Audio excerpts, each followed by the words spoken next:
What's up, everyone? Welcome into the Dear Miss Fantasy Show with me, your host, Sarah Roberts. This is the official mailbag show for Player Profiler. I am happy to be back with you after you, the podcast crew, did not get an episode last week because I lost connection, internet connection, and then I couldn't find another time to go live, and it was just a messy week there. But we're back, and it is the day before Thanksgiving. It is Wednesday, November 26th. That is also my dad's birthday. So happy birthday to my dad. But yeah, this is we're gonna stick to a schedule here.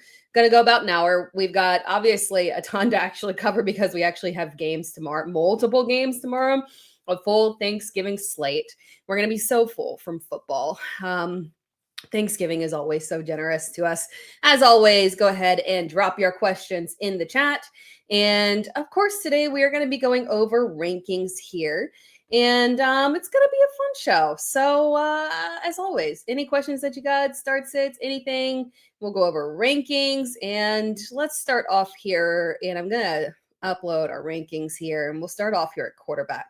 And then I will jump immediately into the questions here. But quarterback is always a good one to start off here with. As always, got to remove my banner so you can see the full video there. Perfect. All right. At quarterback this week in terms of rankings, we've got Josh Allen up there after the abysmal, we don't want to talk about it. Week of awful quarterback rankings. My gosh, what an awful quarterback rankings week last week. Then we have Jalen Hurts, who actually did pull through with good volumes last week. So we feel good about that. And that was actually, Dallas's defense. I see the improvements there. So what we got out of Jalen Hurts last week and AJ Brown, very encouraging to see. No Dallas Goedert. He has disappeared for the sake of AJ Brown living on. Then we have Drake May hoping for a bounce back from him. Then we've got Patrick Mahomes, need a bounce back from Patrick Mahomes. Lamar Jackson need a bounce. So is our top 10 just bounce backs? Oh God, like everybody but Matt Stafford, the only man we can rely on in our lives, Matt Stafford.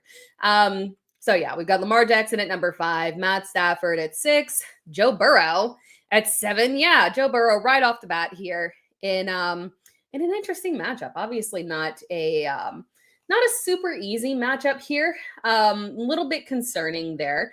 It'll be interesting to see how he handles it in his first week back because obviously it's been a while since we've seen him. The Baltimore defense was objectively dreadful earlier in the season. They did pull themselves together very well to their credit and have become far more stout recently. So I would say they're in about an averageist matchup, but more difficult against the run. They've really clamped down against the run, I would say. Does not make me scared of Chase Brown, though, just because he is thriving. Although it's going to be interesting to see how Chase Brown does with Joe Burrow at quarterback. We wouldn't think there would be a difference, but in that little time period that we got with Joe Burrow and Chase Brown was awful until the arrival of Joe Burrow. So that'll be interesting to see there. Jacoby Brissett has now worked his way into our hearts as a weekly top 10. He's at QB 8 there. Dak Prescott, not the best matchup in the world, right? Kansas City, not ideal. But at this point, when you got CeeDee Lamb and George Pickens as a duo there, and Jake Ferguson as well, quite frankly, I kind of don't care who you're playing against. You're going to be a weekly QB1. We don't really have to panic about matchups there with him. Justin Herbert in the top 10. I've talked to you guys a lot about Justin Herbert and the offensive line issues. We don't know if Amari Hampton is going to be back yet, but I've talked to you guys a lot about the offensive line issues there. I am concerned that Max Crosby might feast on that offensive line, but coming off the bye week, we can cross our fingers that maybe they were able to figure something out in terms of how to actually protect Justin Herbert. So because it's Vegas, we're giving it one more go here just to say, okay, given the fact that we've got bad matchups across the board for a lot of quarterbacks here, we're going to give it one more shot here with Justin Herbert. But I am a wee bit cautious on this one here. And then after that, guys, as I've talked about, the road ahead after this is just a complete nightmare for Justin Herbert. Excuse me. Ooh, choked myself up there. Excuse me on that one. After that, we've got Bo Nix, Jared Goff. Don't love the matchup for Jared Goff. I kind of feel like this is one we're going to get continued leaning aggressively on Jahmyr Gibbs here. Not an ideal matchup for Gibbs either, but I'm okay with the potential matchup there. Then we've got Jordan Love, Sam Darnold, Jackson Dart coming back in here. So yeah, and I think that's a little, I mean, honestly, I feel like that's a little cautious for Jackson Dart. When we look at Jackson Dart, he has since becoming the starting quarterback here.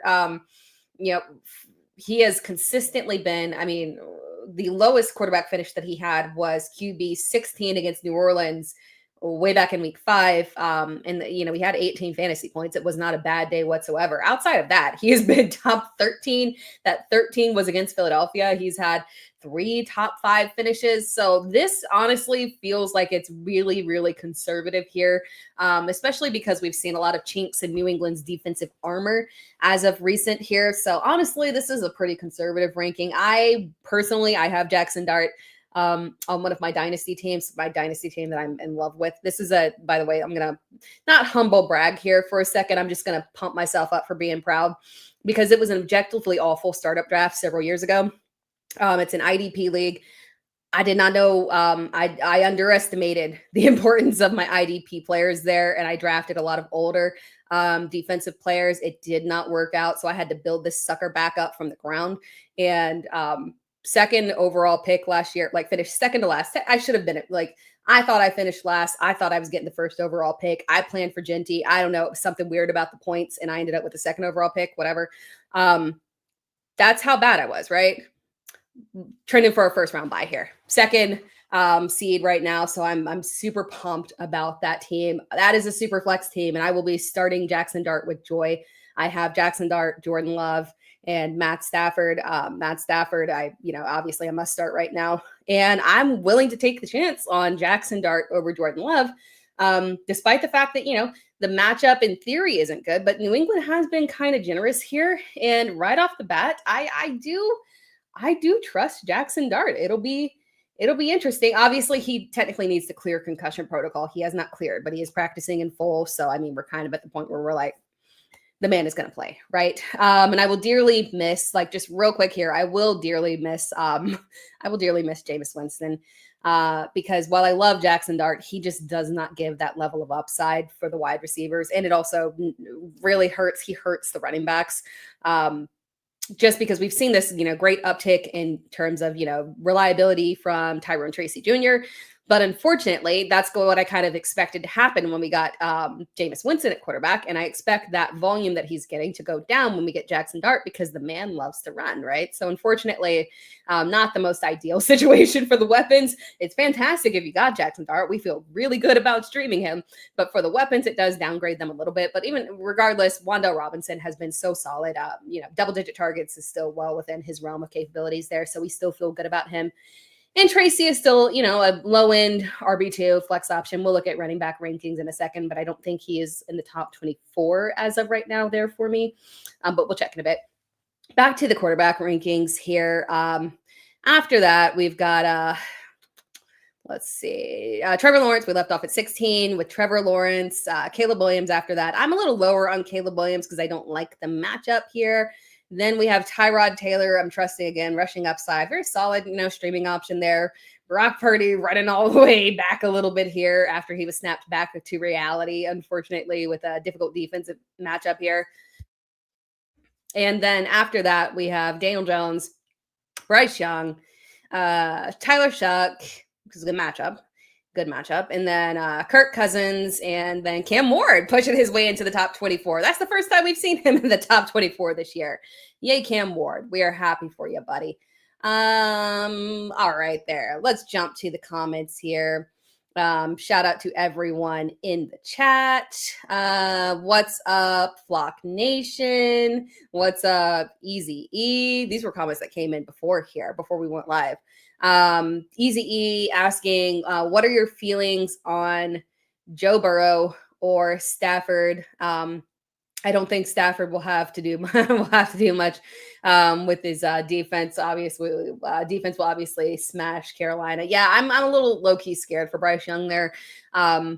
But I mean, in terms of rankings, I still do have now, regardless, unless you're in Superflex, you're not going there. But in terms of rankings, I still do have him ranked to a certain point just because he will have to push volume kind of similarly to like I wouldn't back off a Tedero McMillan just because like we saw, let's say with the Sam Darnold, just because you throw a lot of interceptions does not mean that you're not going to hit 300 yards because their offense is so good that you have to push volume. So it'll still be a decent volume day there for the pass catchers. Not a good matchup for Rico Dowdle. Again, we'll talk about the running back rankings there.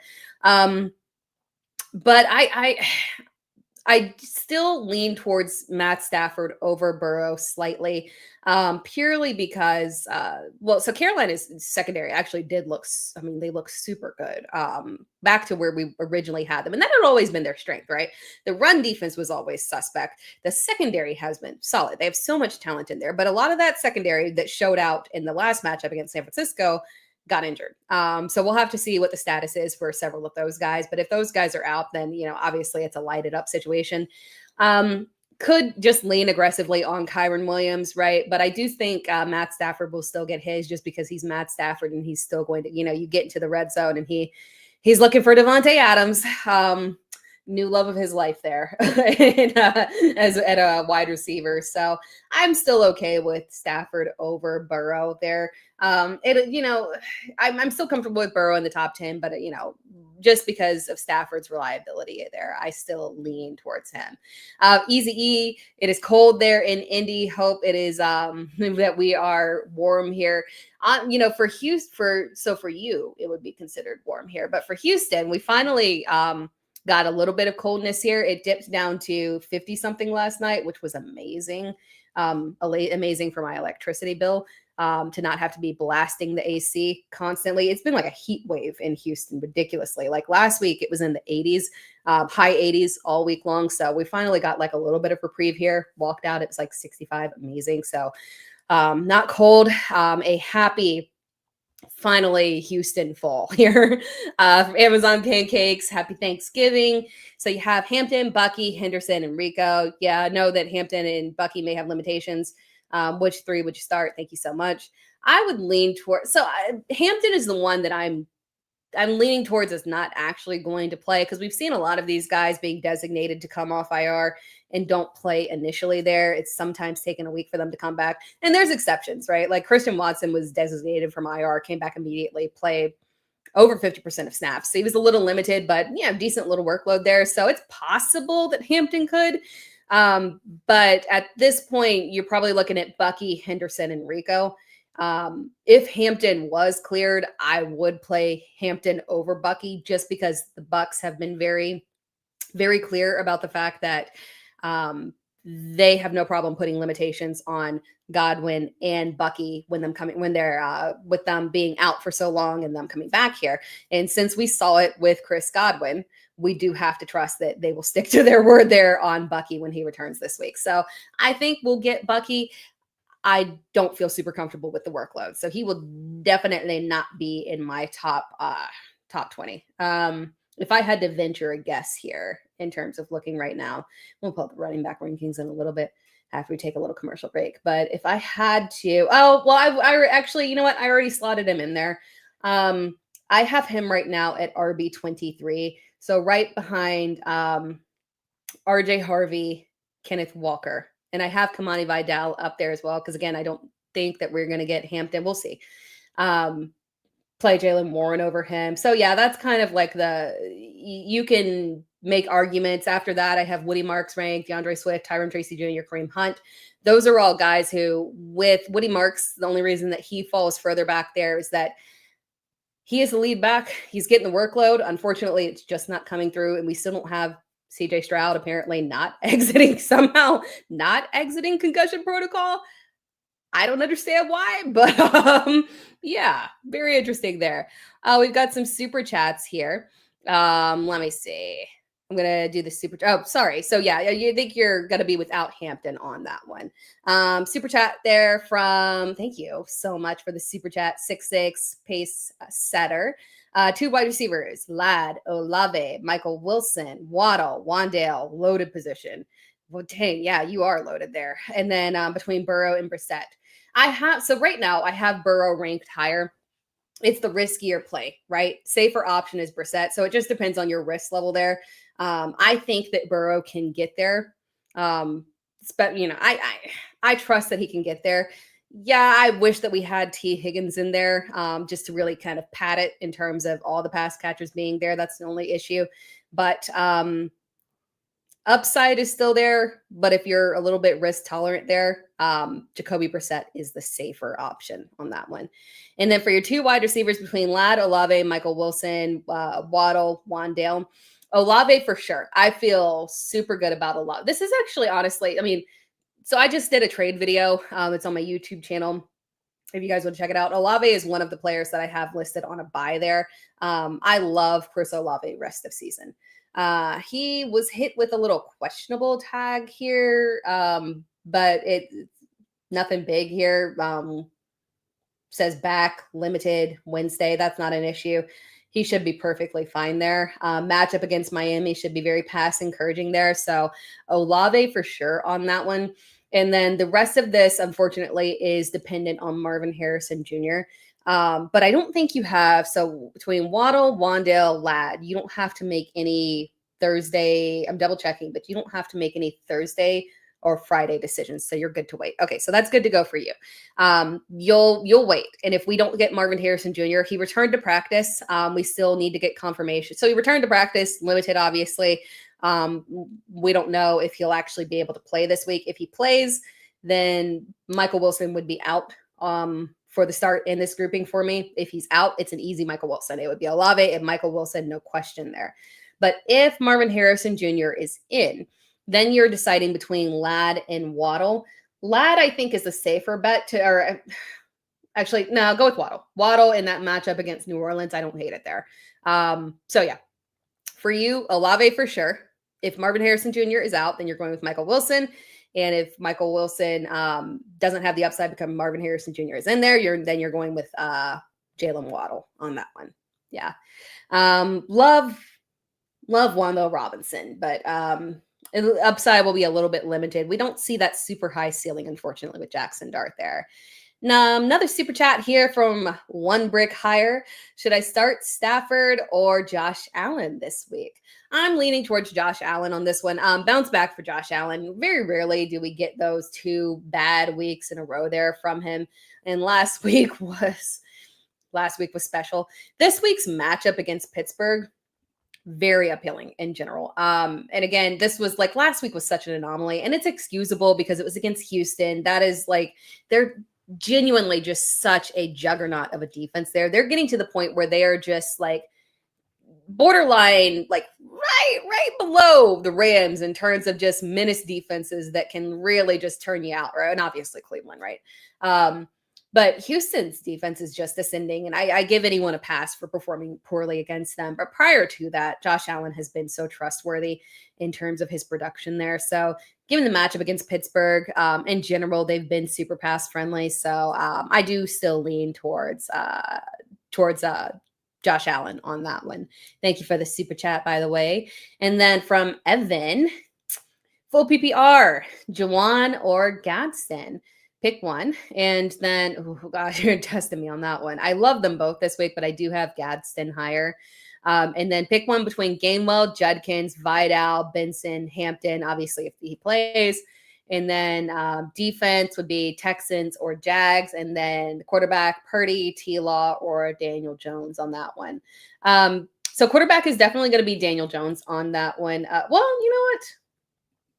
No. Quarterback on that one, honestly, it's tough not to say Daniel Jones because he's been very solid in terms of like last week, Kansas City, tough matchup. He still had a borderline QB1 performance. Now, granted, it shouldn't have been borderline QB1 on a regular week. There were just so many down performances in general that it kind of made his very palatable there. But I kind of like the safest option for you to go with because I hate Brock Purdy, so I'm just going to eliminate him given the matchup there. The safest option for you to go with is Daniel Jones. But if you are willing to take risk tolerance, I do like this matchup for a potential solid day for Trevor Lawrence. It's riskier though. So safest option at quarterback for you is going to go with Daniel Jones on that one. And then the high risk option, potentially getting a top 10 week from Trevor Lawrence, I think is very reasonable there. And then on the defensive side there, actually, let's do the running backs first. And I pull up my defensive rankings. For the running backs, we're definitely going Judkins there. I'm higher on Judkins this week than a lot of people. I would go with him over Vidal, even if Hampton is not playing there. And Benson as well, just because, again, just overall, he's been fantastic. The offense was moving, aside from some strange, interception from Shadur and then Jerry Jeudy being weird and galloping and going tra-la-la down the field for some reason. The offense was moving better with Shadur Sanders in that matchup. Granted, it was a good matchup there. But I do think that we'll continue to see these good red zone opportunities, especially if Kevin Stefanski is going to pull him out and run Judkins in the Wildcat every single time they get down into the red zone. So Judkins for sure we feel good about. And then defensively, Houston or Jags. I have the Jags defense a little bit higher. I trust Houston's defense overall, regardless. I don't think it's an issue. But I do think that the Jags are very good at generating turnovers here. And obviously Cam Ward can generate some turnovers there on the other end. So it could be a good combination there for sure. Thank you for the super chat, by the way. And then super chat from Henry Odom. One running back, one flex. Justin Jefferson, Jaylen Warren, Kenneth Gainwell, and Gainwell and Walker there. So on your running back, I do lean towards Warren just a tiny bit there. I would like to go with so Gainwell. I trust. I will roll with him. I have one league where I have rolled with him as a starting lineup a couple weeks in a row here, and it's fine. But I think from a trust level in terms of who is the actual starter there, I still default to Jaylen Warren, even though obviously his upside has definitely been capped recently. Walker, I would love to get there. I really would. And, obviously PPR makes this more difficult. But again, seeing the shift back to Charbonnet and the red zone was very frustrating there. So Warren is the direction. And then I would flex Justin Jefferson.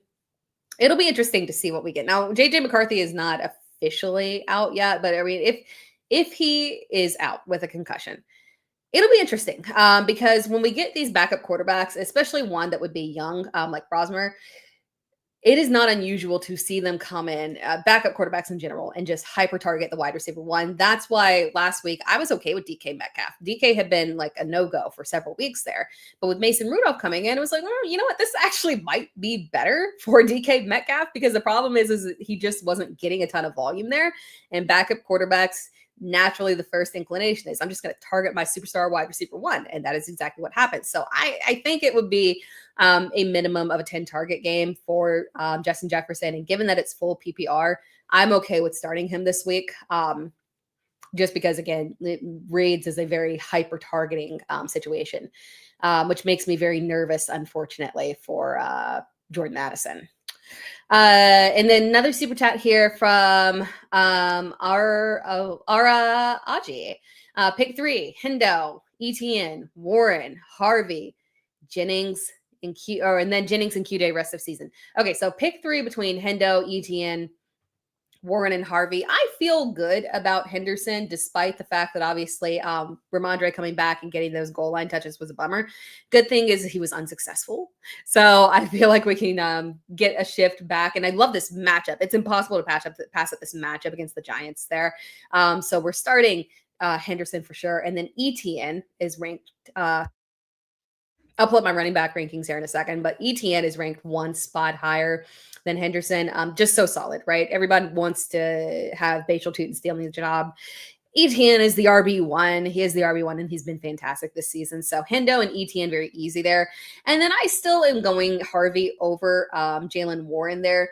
It's super close, but and it makes it tough because Warren has a really good matchup. And obviously, for the other question, when I said that Warren was the one that I wanted to go with at running back, matchup, by the way, matchup is very key in that. So Warren is the other. Warren is tough, right? But I still lean towards Harvey. They both have good matchups. I love Warren's matchup, but I'm still going to lean Harvey on that one. And then between Jennings and QJ rest of season, I hinted at it a little bit when I talked about Justin Herbert. The rest of season schedule is nasty, unfortunately. Even if they fix the offensive line issues, it's just really, really ugly. One of the most difficult pass schedules that I have seen, unfortunately, rest of season there. I hate that for them. They'd be fighting the rest of the way there. So I'm definitely going Juwan Jennings on that one. Obviously, there's inconsistencies. We've got Ricky Pearsall back as well, who, at some point, Ricky is going to shine through. The limited volume to him has been very frustrating, unfortunately. But Jennings is the one that I think is the better option rest of season there for sure. And then super chat from one brick higher. Who should I start? 2 flex position, ETN, Juwan Jennings, QJ, JMO, Will. Let's see. What would Will Williams? Oh no, sorry. You were saying JMO Will, Jameson Williams. Sorry about that. And then Dumont. For that is definitely ETN. We talked about ETN this week and loving him. And then David Montgomery has moved so far back in the rankings. And then again, QJ is a little bit of a trust factor, unfortunately, as well there with the offensive line struggles for Justin Herbert.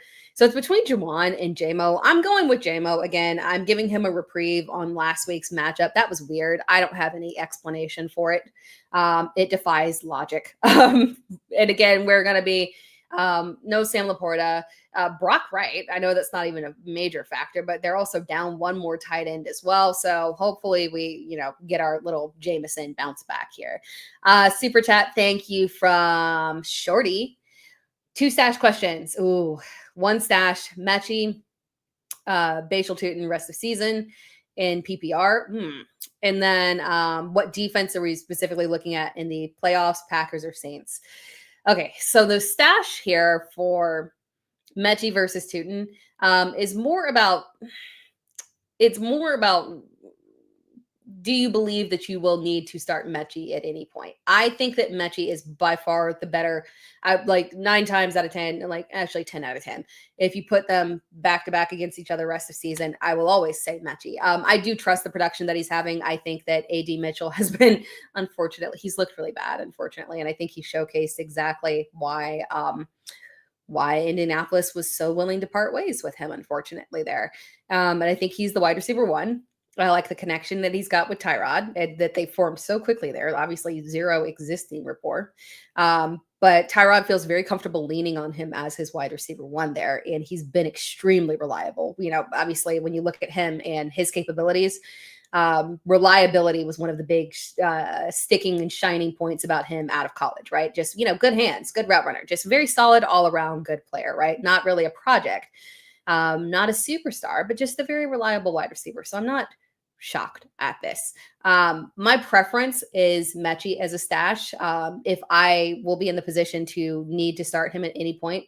But if you're not, then I kind of would want to stash Bashal Tootin just because the upside would be insanely high if Travis Etienne went down. So if you're looking at it apples to apples in terms of who will have the higher upside ultimately, if Travis Etienne went down, it's definitely Bashal Tootin.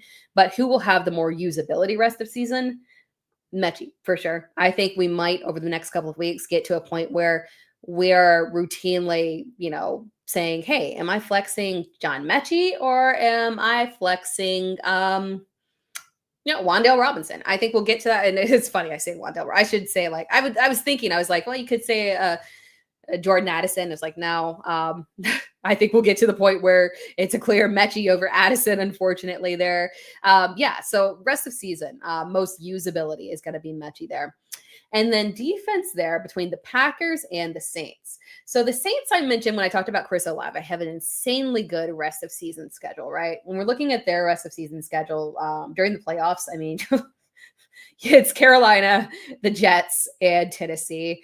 Again, if you need somebody, if you need Olave, Juwan, unfortunately, you can't go past that. But even that's why I'm interested in Devin Neal, because what if this injury to Alvin Kamara turns out to be more extensive and they sit him rest of season? Devin Neal would be insanely usable over that stretch. So that's a really, really insanely good stretch for the Saints defense. I mean, they're not a bad defense as a whole, right? They've got talent over there.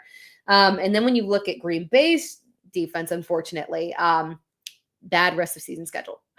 Denver, Chicago, and Baltimore is their playoff schedule. I would definitely go with the Saints defense. I mean, I know, the Packers have upside and they haven't really had bad games, right? This season. They've been, even when they face good offenses, they're kind of around there, right? It's not like complete disasters. They're not going to completely blank you or get you negative points aside from like the one game against Dallas, which is a weird anomaly. But for the most part, they're trustworthy. But the strength of schedule just definitely leans so aggressively towards the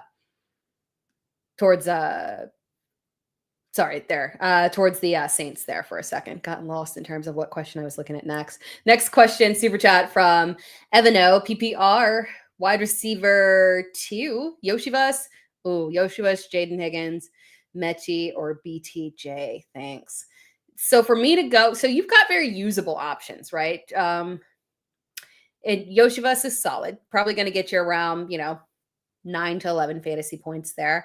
But the only thing to note there is that often and it's really weird because it did not particularly, Gesicki's day last week was okay, but specifically when it's T. Higgins that it's out, for some reason that just bumps up better for Gesicki. So keep your eye on that one there. But Jaden Higgins obviously has been very solid in terms of having that kind of 8 to 10 fantasy point range there. John Mechie, we talked about him, and then BTJ.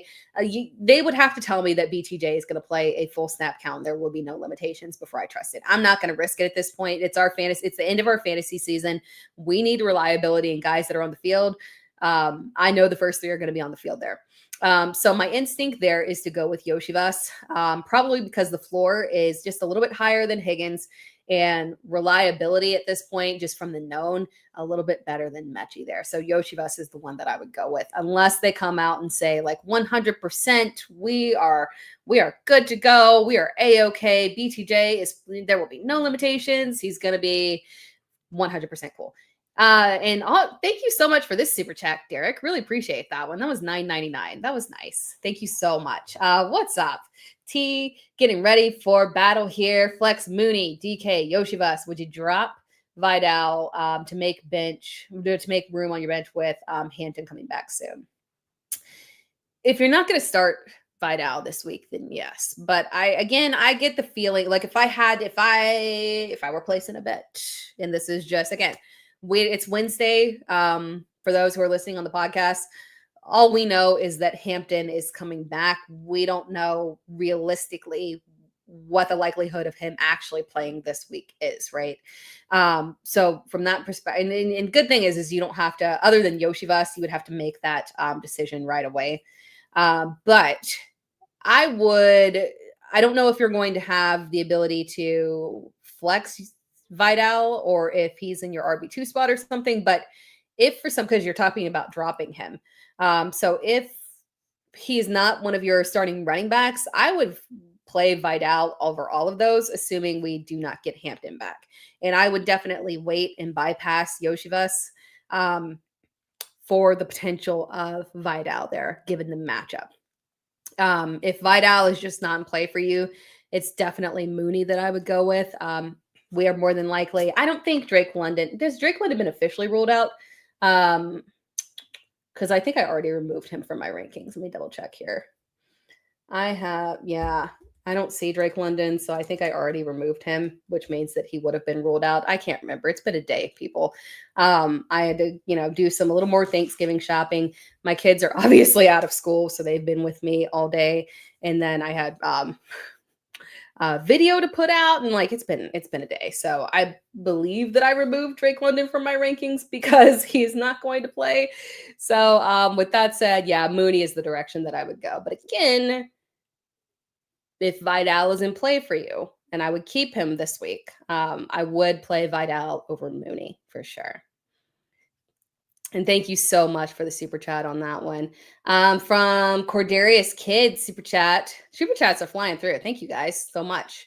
Cordera's kid had a hard time on backs with who to start. Bucky, Bucky or Hampton. I'm guessing Hampton. Bucky or Hampton or Gainwell, and then need two, and then have Nico at flex, and then Rice and Tet at wide receiver 1 and wide receiver 2. Your quarterback is Caleb Williams, kicker Boswell, defense LAC. So on that one, between Bucky, I think more than likely you're going to end up going with Bucky and Gainwell on this one. If Hampton were to come back this week, I would go Hampton over Bucky, just because, again, I do think that Bucky will play limited. They said, hey, it's trending towards playing. As long as he's good by Friday, we'll play him. But again, based off what happened last week with Chris Godwin, it's entirely possible that Bucky comes back and plays less than 50% of snaps. So if Hampton does play, Hampton will be ranked over Bucky for me, just for the fact that my trust level in terms of the volume that Bucky is going to get, especially with the way that they've felt clearly good about Sean Tucker. Not a fantastic game from a fantasy perspective last week for Sean Tucker, but it was a terrible matchup, and he did perfectly fine on the ground. It wasn't flashy for our purposes, but it was not a bad game for him. So more than likely, you will end up with Gainwell and Bucky. But if Hampton is starting, if Hampton is active, I would go Hampton over Bucky there alongside Gainwell for sure. And then one more super chat here from Nick Torin. Need some wins to make the playoffs. Half PPR, T-Mac, Wandale, QJ in wide receiver 2 spot. And then definitely Payne Pickens, and then flex Gainwell or Judkins. Appreciate you. Thank you so much for commenting. Thank you for the super chat. I'm shooting for the upside there with T-Mac. Terrible matchup, right? We know that for sure. But it is probably going to be a matchup where, again, I talked about earlier in the show, Carolina's defense is dealing with a lot of injuries. They suffered a lot of injuries in that matchup, unfortunately. And we don't know at this point for sure. But if those guys are out, Matt Stafford, and even if they're in, quite frankly, they're fantastic secondary. But Matt Stafford is Matt Stafford. I do expect him to have himself a game here, which will force Bryce Young to have to push and chase points and push volume there. And that's good. Just pure volume. We'll get there for T-Mac. Again, like with JSN, well, JSN's not the best example in the world, right? Because he does fantastic regardless. But just in general, a quarterback against the Rams can do objectively bad, but still throw for volume. So wide receiver wise, I don't tend to significantly downgrade them in panic. It's the quarterbacks that I worry about and the running backs that I worry about. Wide receivers, I'm just kind of like, volume can get you there. So I would go with T-Mac alongside of Pickens there. And then for your flex, Judkins. I feel good about Judkins this week. Again, particularly because I believe that Kevin Stefanski is going to continue to use that little wildcat thing. It worked so well. It worked well. I know it was weird. It was peculiar that you kept pulling Shadur out, but it works. So for our purposes, I don't particularly care if we can continue to get those. If we can continue to get those wildcat touches in the red zone for him at the goal line, yeah. And against San Francisco's defense, obviously up and down, unfortunately with all the injuries they've been dealing with. Yeah. And then appreciate the super chat, by the way. By the way, chat, just in general, what's your favorite Thanksgiving food? Because like Thanksgiving is my favorite holiday. I love it more than Christmas. Like that's how much. And the football games have a lot to do with that, right? I just like to sit down and watch football. Obviously, but I also really, really, really, really love the we've got a couple of super chats here, but also I'll show them real quick. We got several super chats. Okay, we'll go back here. But also the food, like Thanksgiving food is my thing above all. What's your favorite? I think if I had to categorize, I think stuffing is my favorite Thanksgiving food. I think so. I think about stuffing all season long, or all year long, all season long. Jesus, that's a fantasy analyst in me. All year long. What's your favorite Thanksgiving food there? All right, back to the super chats here from Andrew Myers, full PPR, pick 2, Nico, Devontae Smith, Emeka, Michael Wilson, Khalil Shakir. So again, unfortunately, this Michael Wilson one is very dependent on Marvin Harrison Jr., all things equal.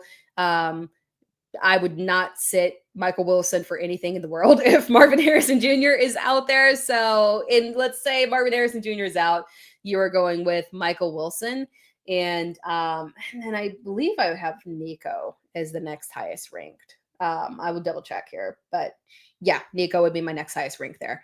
We still don't know we still don't know if we're getting CJ Stroud back. That is very frustrating, but weird. But yeah, regardless, those would be the two that I would go with. Now, if we get Marvin Harrison Jr. back, I cannot go Michael Wilson over several of those guys, unfortunately. So it would be Nico. And then I would take the chance with Emeka there. It's been frustrating, but I do like the matchup against Arizona. So I would go Nico and Emeka if Marvin Harrison Jr. is in there. Thank you for the super chat, by the way. And then one more from Andrew Myers, Dak or Burrow. I have Burrow ranked higher. And again, that is purely matchup for Dak. That's the only issue. He is, and really it's close. I have Burrow at QB 7 and Dak at QB 9. And the reason that it is so close is because Dak is just obviously playing lights out there and his weapons are just incredible. But the matchup is objectively awful, unfortunately. So Burrow on that one due to matchup. And then from Andrew Myers, pick 2 full PPR. Oh, yeah. On that one. Oh, no. Shoot. Oh, we already did that one. Okay, there we go. Andrew Myers, Hurts or Stafford. On that one, it's Hurts for me on that one. I cannot pass up a matchup against Chicago. Again, this is such a good matchup for Stafford. He'll have an excellent day. We could get a couple of touchdowns go to Kyron, so maybe that might cap the overall upside there. It's tough to pass up Jalen Hurts against Chicago. That is the only thing there holding us back. Okay, let me double make sure I got all of your questions there, Andrew. The Dak and Burrow, the Nico. Yep, okay, I got you. Cool. Thank you so much for that super chat, Brother Charles Johnson. Appreciate you so much. What is your take on Drake London? Okay, this is perfect. Yeah, trade deadline is Saturday, and he's not playing this week. Is there a chance that he comes back? And should I sell him now because they might just shut him down?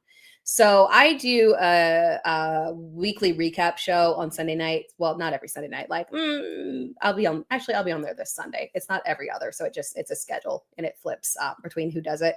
But I was on the last one and we have a an actual doctor, right? Yay. An injury analyst that provides information, Dr. Deepak Chona. And he talked about Drake London, and he thinks that the timeline for Drake London aligns with the fantasy playoffs. And that likelihood is that he will come back there. Now, obviously, Atlanta could choose to shut them down, obviously, because again, they have Penix out. They're probably not shooting like we're trying to push for the playoffs. They're probably not thinking, every team is trying to win, right? But at some point you look in the mirror and you say, right? So it's possible that they don't bring him back, but the lean here that I am taking is that I will take the risk of keeping him if I am trending for the fantasy playoffs. If you are still having to push and it's question mark if you're going to be able to get in, then I would try and sell and get something that you can actually use to get into the playoffs. But if you feel good about you making the playoffs here, you feel locked in, obviously, maybe not even top 1 or 2, but you feel like you could make it without London and get in there, then I would keep him because I don't hate him with Kirk Cousins. I really don't. Obviously, we'd got an entire season of it last year, and it was enough for us to feel comfortable drafting Drake London as borderline round 1, clear round 2 player there. So, yeah, I'm okay with it. If you can risk it, I am taking the chance and I am keeping Drake London for a fantasy playoff push because he has been an absolute, just such a superstar this season for sure. And thank you so much for that super chat. I really appreciate it. And then Will's Mo gave a super chat saying that there are questions in the chat. Thank you so much for that comment as well. All right, jumping back to the chat, by the way. Let's see here. All right. From Wheels Mo, concerned about Love's injury, thinking of starting Cousins or Cam Ward in Superflex. Yeah, and I talked about that earlier. I've got Stafford and Dart and Love, and I'm sitting Love this week. Um, I I lean towards, yeah, we're concerned, but at the same time, this is a matchup that has to be won through the pass. It's a good pass matchup. It has to be run through the air. I am still leaning towards for you when it comes to between Cousins and Ward. I do lean towards still starting Love in that one. Again, just Detroit again, like, and I hate Thursday games, right? Thursday turnarounds are irritating. But at the end of the day, Detroit is just a menace on the ground. Um, it's just far, far better against the pass. And granted, we did see earlier in the season, and it's not a good reference because it was so long ago, right? But in week one against Detroit, it was a really low volume game for Jordan Love. But he had 16 fantasy points, finished his QB 17. 2 touchdowns, not a complete loss. It was an okay matchup, right? Or an okay week given the matchup there. So I am okay with still going with Jordan Love. And then when it comes to your other one, obviously between Cam Ward and Kirk Cousins, it's super close there.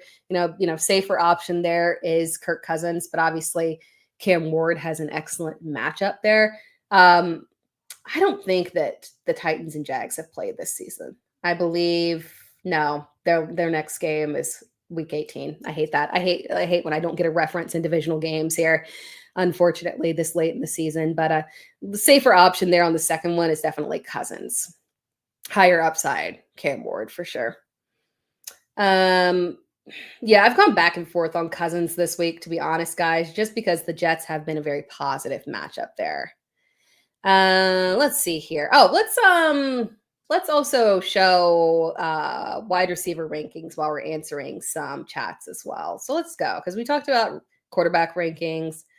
Should we do a wide receiver or running back rankings? Let's do running back rankings first here. I'm gonna pull up the running back rankings here and add them to the screen for you guys. Boom, there we go. All right. All right, we got rankings up here for running backs for you guys to see. Question here from Megan McGeehan. Good Turkey Day Eve. We should call it like Thanksgiving Eve. I think we should and celebrate it. Dak or quarterback is Dak or Burrow. Again, on that one, it's Burrow for me. And then second one is Philadelphia or Baltimore. Defensive wise, Philadelphia or Baltimore. That is I lean towards Philadelphia on that one. Caleb Williams can be erratic. So I'm okay with still, like, it's been a fine season for him, but he can be a little low volume, a little erratic there. So I do lean towards Philadelphia there. And then start 2 between Rico, Marks, Benson, and Jones. We're going with Rico. Terrible matchup for Rico. I hate the matchup for Rico. So he has gone further back in rankings, but there's only so far that you can push him back, right? Because a lead back is a lead back, and he does have receiving upside. We did have, more receiving contribution from Chuba Hubbard, which is interesting to see. But I still lean towards Rico there. And then between Woody Marks, Benson, and Aaron Jones, I lean to, this is an interesting one, right? Because it's an Aaron Jones revenge game. No, wait. No. That was last week. We were looking for the Aaron Jones revenge game, and it didn't pop the way I was hoping there. Aaron Jones matchup here with Seattle is not ideal. Obviously, he's been steady in terms of being a top 30 quarterback, or running back, but it hasn't been given what it needs to give here. I would go with Woody Marks. So Rico and Woody Marks there. Not trusting Benson unless we get clear direction from the Cardinals there in terms of what type of workload he would have. Super chat here from Blair Davis. My son's name is Blair, by the way. Full PPR. Need one wide receiver and a flex. Wandale, Jawan, QJ, Devin Neal, Tyrone Tracy, Zach Charbonnet. And should I start Daniel Jones, Baker Mayfield, or CJ Stroud? I'm less inclined to. I would go ahead and play Daniel Jones there. I worry about Baker Mayfield because it sounds like there's still possible that he would play. He did not practice today, but don't panic over that. They said, minor injury, not a big issue there. My concern, though, is that obviously, what if he gets hit the wrong way and can't finish the game? So from a safety perspective, I would just go ahead and go with Daniel Jones on that one. And then for your wide receiver, Wandale is the one that I have ranked the highest. And then flex is interesting because we've got Jawan and Devin Neal as the two guys that would be potentially the highest upside. I am operating as if we are not getting Alvin Kamara, but obviously we need that confirmation. So if we do not get, and just let's see, San Francisco is, when is San Francisco's game? San Francisco is Sunday. Okay, cool. So we don't have any kind of Thursday or Friday issues for you. So wait and see on Alvin Kamara and his availability. If Alvin Kamara is out, given the matchup, I will play Devin Neal. But if Alvin Kamara is in, then I would go with Jawan. So your wide receiver is Wandale. Your flex is Devin Neal if Kamara is out. And then Jawan if Kamara is in there. And then at quarterback, you're going Daniel Jones on that one. By the way, guys, let's look at these running back rankings real quick. And I'm going to read these over here on the screen on the left because I can't see super well here. It's like super small for me in my little studio here. But running back rankings at number one, I mean, it's really straightforward at the top, right? Christian McCaffrey, Jahmyr Gibbs, Jonathan Taylor. Bad matchup for Jonathan Taylor, but I don't care. He's Jonathan Taylor. Devon Achane, Bijan Robinson, Derrick Henry, James Cook, Saquon Barkley, Kyron Williams, Chase Brown. I mean, really solid, right? Travis Etienne, Travion Henderson, again, good matchup. So we are running it back with Travion Henderson there. Looked like the lead back there. Then we have Ashton Genty, not the ideal matchup there, but slightly better to attack the Chargers on the ground there. Then we have Josh Jacobs, Breece Hall, Quinshon Judkins. I'm a little higher on Quinshon Judkins this week than consensus. Rico Dowdle, Javonte. Again, Javonte moving back just because the matchup against Kansas City is so awful there. Jaylen Warren after that. And Jaylen Warren, this one it's a good matchup, right? But unfortunately, just can't trust his volume. Then we have Kamani Vidal. I am ranking Kamani Vidal as if Amari Andy Hampton is not going to play because, again, I need confirmation. Designated back from IR does not necessarily mean 100% you're going to play. So until I get more of an indication that Amari Hampton will play, then I would swap it, and Hampton would probably be about RB 19. I would probably move him one spot up over Jaylen Warren there. But then RJ Harvey, good matchup. Kenneth Walker, Bucky Irving. I'm ranking him as if he is going to play just because it looks like it's trending that direction based off what we have heard. He's further back, obviously, because of the concern that he could be limited there. But it's such a good matchup, right? So it's Arizona. So he's still, given everything that's going on, he still falls into that borderline RB2 range. Then we have Woody Marks. Again, he lead back, but unfortunately just touchdown opportunities have been abysmal. We don't have any kind of, indication on CJ Stroud right now, unfortunately. Then DeAndre Swift, whose bad matchup, but his job less about the matchup and more about the fact that his job is low-key being snatched by Kyle Monangai there. Then we have Devin Neal, Zach Charbonnet, David Montgomery, Isaiah. Oh, these are guys that are not on the top 24 here. I'm just rounding out here for flex options there. But David Montgomery, Isaiah Pacheco, Bayshaw Tootin, Chris Rodriguez, Sean Tucker, and then you get into La La Land right there. You see Isaiah Pacheco is definitely further back here. I don't love the matchup against Dallas. And then also we do have to remember, just because in case you're having any debates in your head, we do have to remember that while Isaiah Pacheco was operating as the lead back, Kareem Hunt was getting those goal line carries, unfortunately. Back to the chat here from Corey Miller. Dak or Herbert, and then Falcons or Miami. That one I lean towards Dak over Herbert there. Again, Herbert has the better matchup. Dak is the better his better team, better pass catchers, better opportunity there. So I give the edge to Dak slightly there, despite the fact that Herbert has a better matchup. But again, the offensive line has been such an issue. And then for defense there, for defense, let's go ahead and show those defensive rankings here real quick. We'll do it super quick there because it's not anything special. It's not anything special there. But defense, there we go. So for defense here, very standard at the top there in terms of the LA Rams, the Denver Broncos, Seattle, LA Chargers, Jacksonville, Atlanta, Houston. So you see Atlanta there at number 6 there. Miami is number 9 for me. And then, sorry, skipped over New England at number 8. But Miami is number 9 there for me. So I would lean towards Atlanta over Miami. It's arguably close there, but again, we could see good pass volume there, decent pass volume there, obviously with Shuck and Olave there. And Atlanta's defense has generated a little bit more turnovers there. So I lean that direction. They have gotten better, which makes sense as they've gone on because they're on a little bit of a good streak here. They put up 10 fantasy points against New England, 10 against Atlanta, they fell apart against Carolina. That was weird. 4 against Carolina, and then 16 against New Orleans there.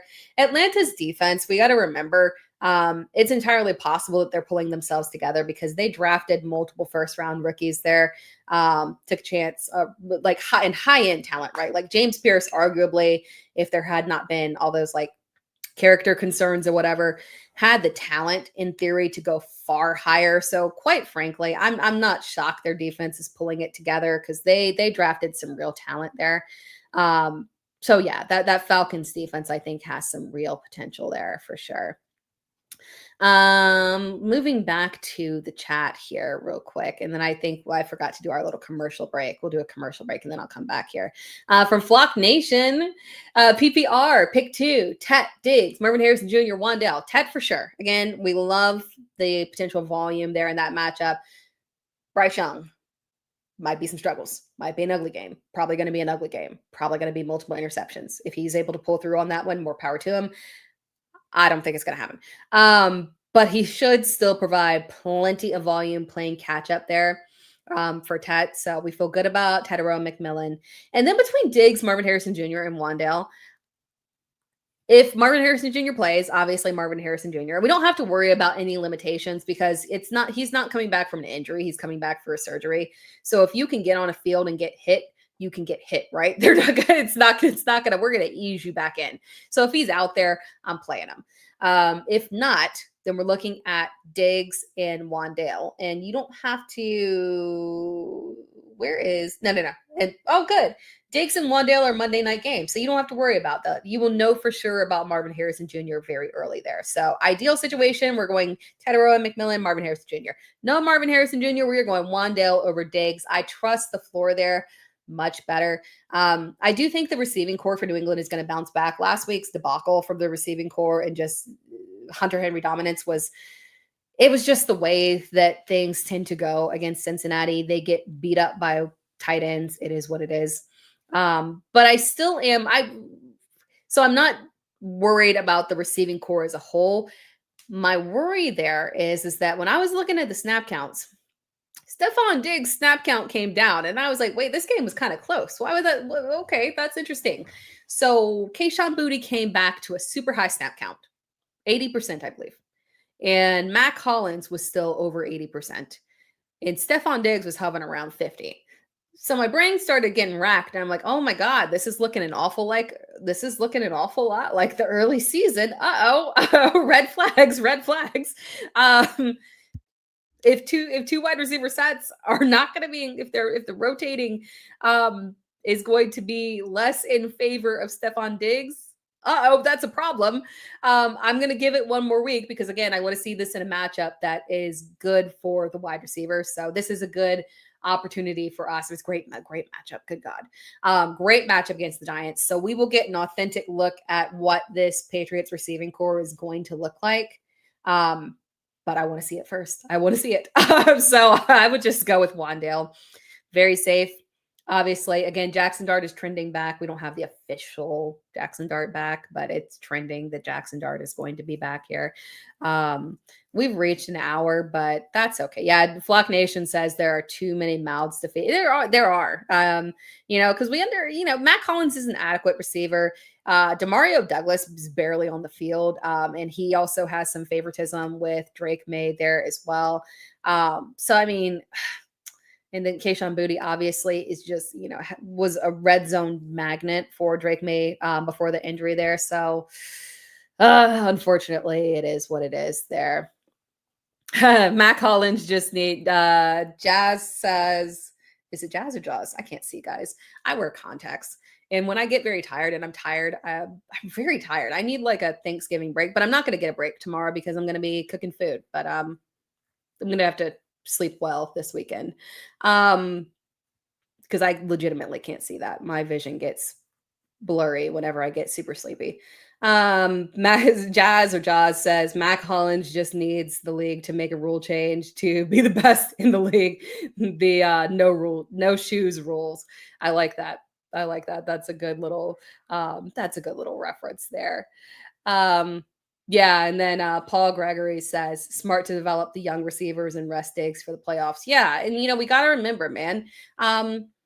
He's, in no offense to, I'm older than Stephon Diggs. So when I say he's old, I don't mean it as an insult, man, but he's up there in the football years. So, yeah, I mean, for him to stay fresh, I think it's necessary. Especially he's coming off the ACL. They don't want him out there, underperforming like, an older version of Odell Beckham, right? You want to keep him fresh there. For hey, the way that Odell came through at the end there for the Rams in their Super Bowl. Super chat from M Marowitz. 1 running back, 1 wide receiver, 1 flex, Rico Dowdle, Breece Hall, Tet, Ibuka, Sutton, and then Gadsden or Ferg. So running back there, I lean towards Breece over Rico. Again, Rico's matchup is a major issue. That's my only concern there for him. So I do lean towards Breece. It was good to see, really good to see Breece getting that bounce back game. Man, it was good to see Breece getting some pass volume there because Justin Fields was not, as much as I like Justin Fields, I do as a person, like he seems like a really great guy. And I want the best for him. And I would love to see nothing more than his Baker Mayfield turnaround. Perhaps he must go somewhere. He's got to go to somewhere. Like he has not played in a quarterback developing system yet. So just in reality, right? He spent all that time in a defunct Chicago without a coaching staff that could develop a quarterback. Then you go to Pittsburgh. It's an upgrade for sure in team, but again, not a team that develops quarterbacks. Then you go to the Jets, a team that destroys quarterbacks.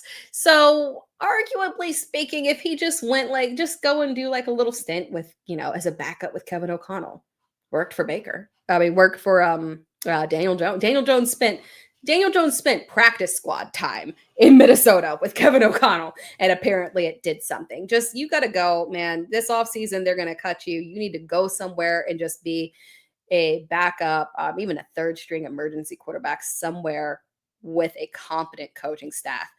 Go to Minnesota. Go to San Francisco. Go to LA. Go to Tampa. Just go somewhere where they know what they're doing. Go somewhere. Anywhere but there. Sorry, but that was long-winded. I don't even know how I got started. I was talking about Breece Hall. Running back is Breece Hall there for your RB1. For your wide receiver there, Ibuka on that. And then for your flex option, I would lean toward sorry. Your wide receiver that you're going with is Tet, and then your flex option is Ibuka there. So we are not going with Sutton or Rico, given matchup, and then underwhelming performances from Sutton, unfortunately. And then between Gadsden and Ferguson, I still have Ferguson ranked higher. Let's see. I have Ferguson ranked. Let's pull up. We have not done the tight end rankings here. Let's do the tight end rankings. Let's pull those up here. All right. Tight end rankings, add it to the stage here. Boom. Tight end rankings are Terry Pride, George Kittle, Brock Bowers, Travis Kelce, Tyler Warren, Mark Andrews. Oh, interesting. Oronde Gadsden and Jake Ferguson. I would have thought that I would have had. Well, okay. I now see matchup is a little bit better there for Gadsden. He has been just so unfortunate. He is suffering. He is one of the main ones suffering from these dreadful, underwhelming performances from Justin Herbert here. So again, we're hoping that the matchup here can be super beneficial for him. It is very friendly for him. So Yeah, I lean that direction. It's tough though. Jake Ferguson just has the less appealing matchup against Kansas City, right? So I would say that Jake is the safer option for you, but the higher ceiling play it would be Gadsden there. And then the rest of the wide receiver rankings here. Aronde Gadsden, Jake Ferguson, Hunter Henry, Juwan Johnson, Theo Johnson. I'm very much so in on Theo Johnson. If anyone was wondering, because I feel like that one's going to come up a lot in start sits as we kind of go into the weekend here. Theo Johnson obviously was underwhelming with Jameis at quarterback. Theo Johnson and Jackson Dart have a fantastic connection. Earlier in the season with Russell Wilson, obviously it wasn't hitting on much there for Theo. Once him and Jackson Dart got connected there, it was, pure magic. So Jackson Dart, assuming again, Jackson Dart back, I feel so much better about Theo Johnson this week. Then Brenton Strange, incredibly reliable. I love Brenton Strange. Rest of the season, I think he's just a solid option there. For as much in ambiguity as we have around the receivers there in terms of who's going to have the higher upside and who's going to do what. I do think that the safest option there is probably Brenton Strange. Then after that, we have Dallas Goedert, Colston Loveland. I could honestly go Loveland over Goedert, to be quite frank. I'll probably think about that this weekend. But Goddard's matchup is so good. That's the only issue there. Then we have Dalton Schultz, Zach Ertz. Bad matchup there. Kyle Pitts. I am lower on Kyle Pitts than consensus. I've been lower and I will continue to be lower. I always feel like I get suckered back into like, oh no, am I ranking Kyle Pitts too low? And then I realize that I'm never ranking him low enough, unfortunately. It's just not happening, man. You would think, but man, it's just not coming through, unfortunately. Then Harold Fannin Jr., tight ends in Cleveland are not faring well with Shedeur Sanders at quarterback. I'm not surprised at that. Dylan Gabriel was very tight end friendly. Then we have, after that, we have AJ Barner, Isaiah Likely. Likely is interesting. So Likely and Mark Andrews, because y'all are probably looking at Mark Andrews at number 6, like what? It's matchup based. It's genuinely just matchup based there. But yeah, that wraps things up. I mean, and then Colby Parkinson, who's been on, Colby Parkinson, if anyone's looking for a low-end flex, low-end streaming option at tight end, and your, league is rostering multiples, you're like, oh my God. Colby Parkinson has been low-key on fire lately. Tyler Higbee has been out. It's a good matchup here as well. So take a look at that one. He has had, should we pull it up? Over the past 3 weeks, he has had 12, 8, and 12 fantasy points in half PPR. It's coming. It's happening. As weird as that sounds, it is happening there. We got some super chats here from Jamal. What's up? Should I sit Ibuka with Bridgewater at quarterback? I mean, it depends on for who. We haven't done wide receiver rankings. Let's pull those up here. Give me 1 second and I can pull up the wide receiver rankings. I'm going to have to make some adjustments here so that I can pull up the wide receiver rankings for you guys. Boom, there it is. Wide receiver rankings. Let's go. So for wide receiver rankings, where I have Emeka Ibuka is at wide receiver 14 this week. Bridgewater obviously is a downgraded quarterback. He's a competent veteran quarterback, but he's a downgraded quarterback. We, to be honest about that. But Arizona is a good matchup. It's a very, very good matchup in general there. And obviously, Jacoby Brissett should be able to attack this Tampa Bay defense well. So I expect that this could be a very interesting game in terms of volume opportunities there. And again, we don't 100% know if Baker might, Baker's so tough. He might end up suiting up. He's not completely out yet. We'll know soon there. But I still have him fairly high just because a lot of the guys behind him have question marks. So like all things equal, if we got no Marvin Harrison Jr., Michael Wilson, I would definitely move up to, again, over Emeka Ibuka. Vlad McConkey, I mean, again, we've got the offensive line issues, it makes them a little bit difficult. We talked about Stephon Diggs in good matchup, but unfortunately, the lack of clarity in the receiving core, lack of potential upside there, inconsistencies from Devontae Smith, underwhelming performances from Justin Jefferson due to quarterback. Michael Pittman has a bad matchup. That's the only reason he's back at wide receiver 20. Otherwise, he's much higher for me. Jameson obviously showed us the burger last week. Zay Flowers has been underwhelming. Wandale gets Jackson Dart at quarterback, so that knocks him back a little bit. Roma Dunze there, as you can't see it. Roma Dunze is at number 24 there, and unfortunately, he is just so incredibly inconsistent and unreliable. So quite frankly, given the ceiling and the matchup there, Emeka is still a top 20 option. So it depends on who else you have with him, but I still think he's very start worthy this week. So I will not be sitting him this week personally. Super chat here from Truth Revealed by SD. Wide receiver 2 flex. Wandale Robinson, Troy Franklin, Christian Watson, or Jaden Higgins. Yeah, it's Wandale for me. He's the only one in this top 24 right here. I have Troy Franklin is right out of it. He is at wide receiver 26. And it's a good matchup, so I can jump on board with that. But volume and safety just in general lies with Wandale Robinson there. So Wandale is my clear, like, yep, 100%. That's my guy that I trust here in this matchup. We don't know, and we'll know, obviously, in terms of whether or not Christian Watson is going to play tomorrow. Sorry, not Christian. Jaden Reed is going to play tomorrow. Packers have not given it away yet.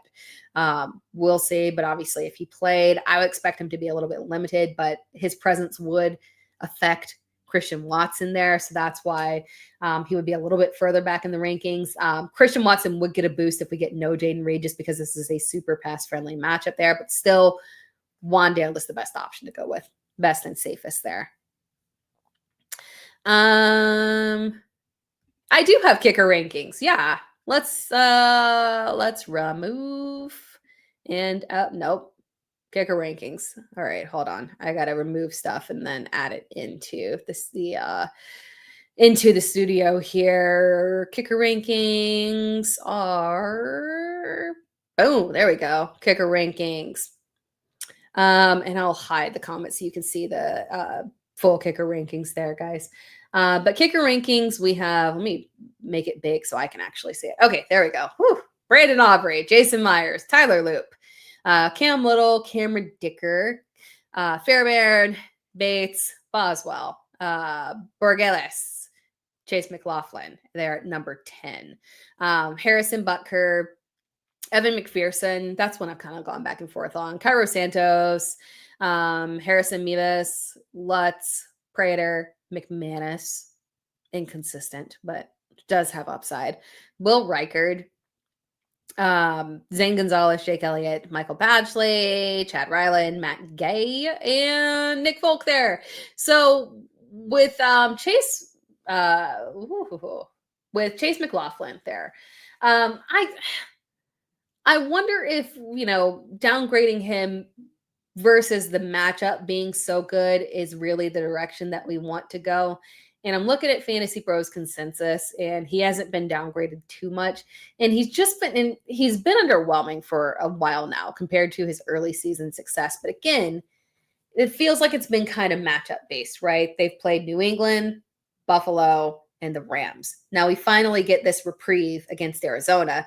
I'm less inclined to move him back and to sit him just because we're finally getting one of those layup matchups.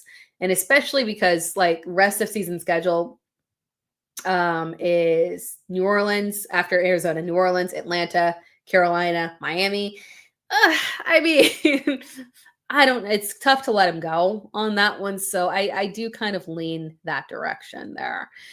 Super chat here from XLX Revan. Happy Thanksgiving for your Dynasty League. You're being offered, hold up. You're being offered Hampton and Bucky for HN. Ooh.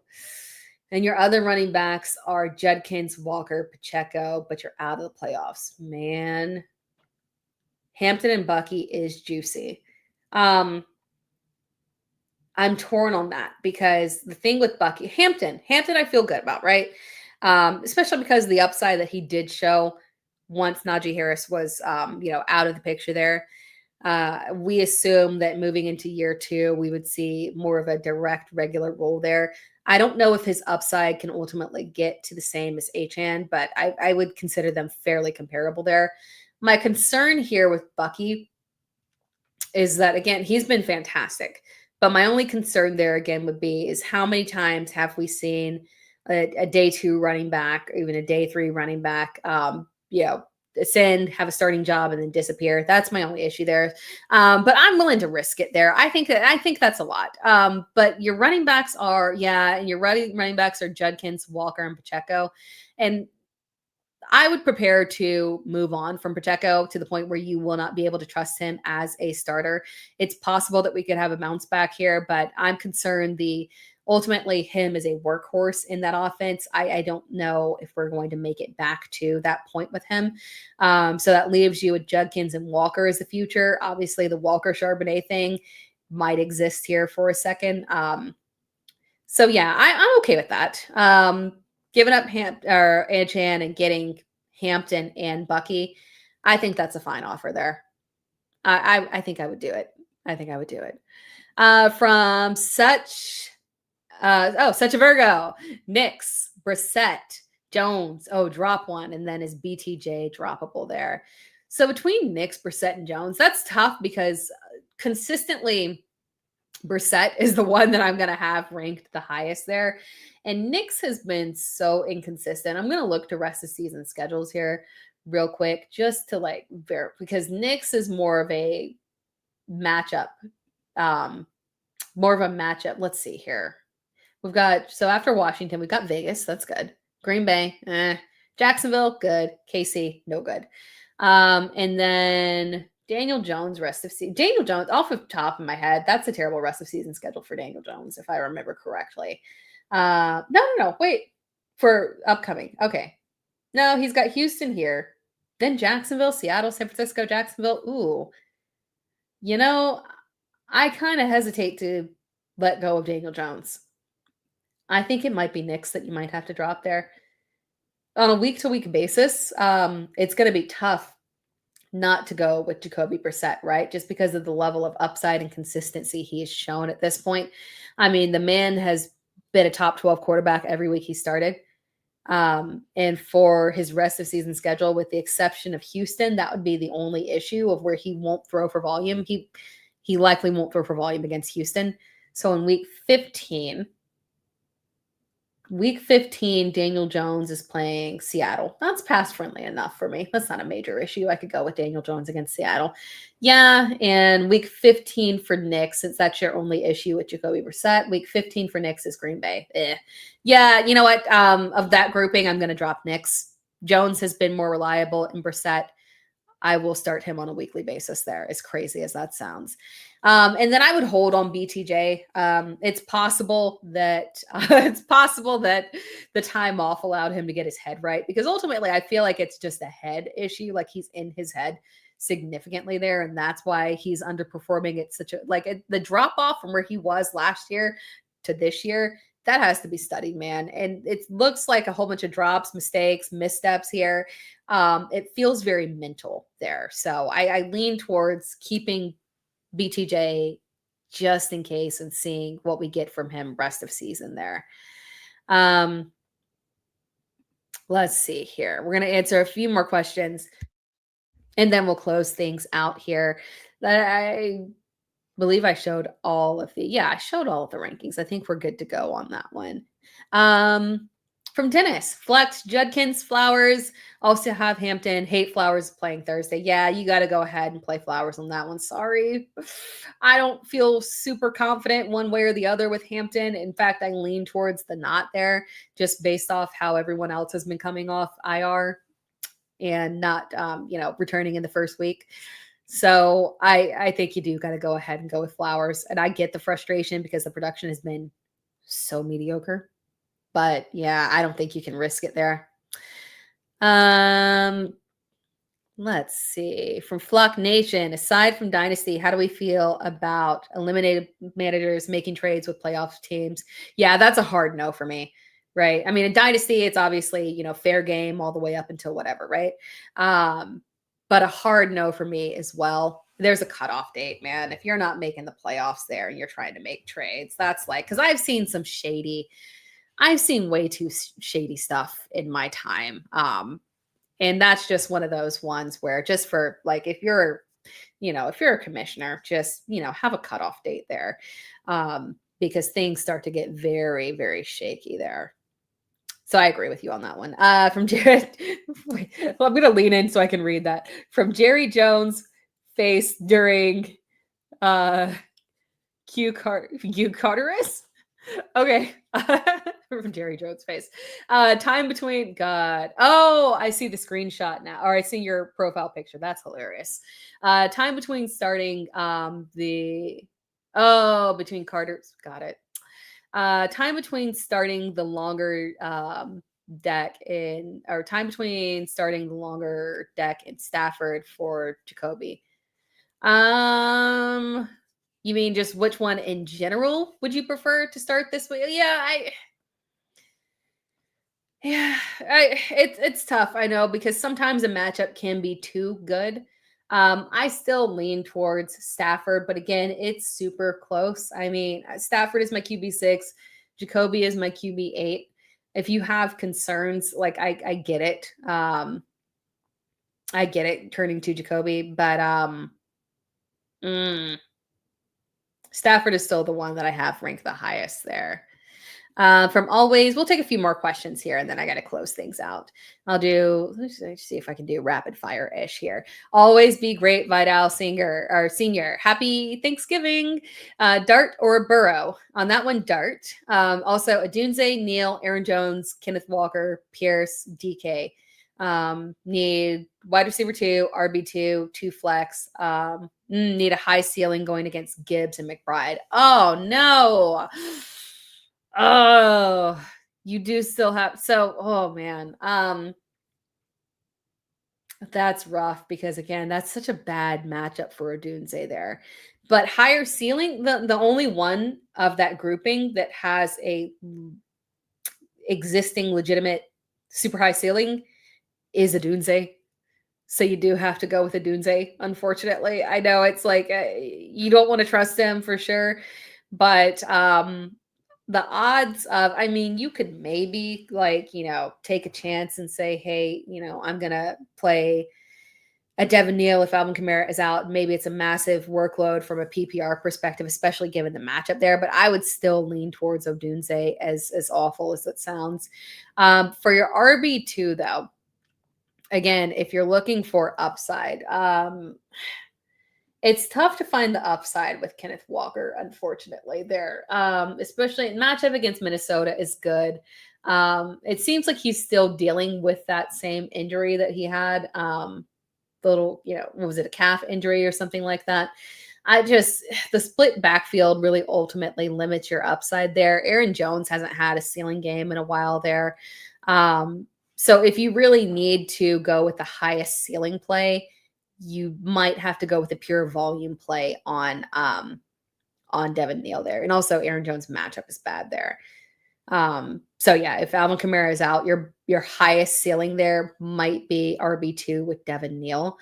And then for your 2 flex options, DK I would go with as well, because of the ceiling potential there. And then for Pierce, I have concerns about this also being a bad matchup for him. And I fear that we might get into the same situation, unfortunately, that he had last week where he was just so under. It's Houston, man. It's a bad matchup. I fear that this is just going to be the ceiling is always there for him, right? But Houston's defense has been so very straightforward there that, again, on that one, you might want to lean towards taking a chance there on Kenneth Walker. So, yeah, you're going with Burrow, Odunze, Neal, DK, and Kenneth Walker there. Oh, gosh. This is a stressful one. Still, Bill, is Montgomery a drop? Yeah. I mean, you can hold on to him for the fact that he's Montgomery. And obviously, if Gibbs went out, yay, but he's a definitely not, he is definitely not, unfortunately, definitely not, unfortunately, someone who we can put into a starting lineup at this point. For reference, I have a 3 running back starting league. I've taken him out, and that says a lot because obviously 3 starting running backs plus a flex means that you're going to be starting people that are sketchy, right? It's a dynasty team, so it's a little different, but the fact that I won't even start Montgomery in that league says it all there. Ultimately, Montgomery right now is a handcuff that we cannot trust in a starting lineup, unfortunately, there. Oh no, Fluck Nation says your commish is super shady. I've had that before. Like I had one time there was a league I was playing in, and somebody suspicious, a non-playoff team in the middle of the night dropped all of their players to waivers, and the commissioner picked them up and refused to the commissioner and a couple of other people picked them up and then called them out, and they were like, oh no, that's normal practice. And like, obviously I know that's not normal practice. I don't understand who you think you're trying to get over on. And refused to acquiesce. Obviously did not return to that league. That's like, I don't understand how people unfortunately can have that type of motion in a fantasy league. Like that's just bad commissioner there, man. You're sitting there encouraging literal cheating there. But that wraps things. Oh, okay. I see. There you go. Jerry Jones face.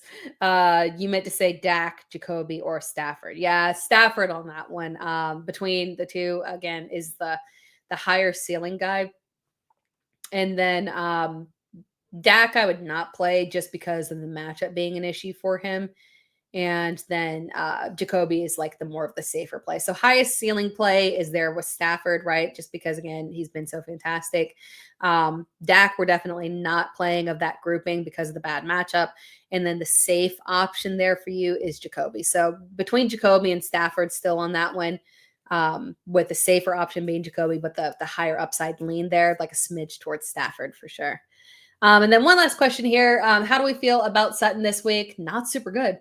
Unfortunately, I'm sitting here in a league that's fairly deep, sitting here contemplating like I'm starting, and I don't have it ranked this way.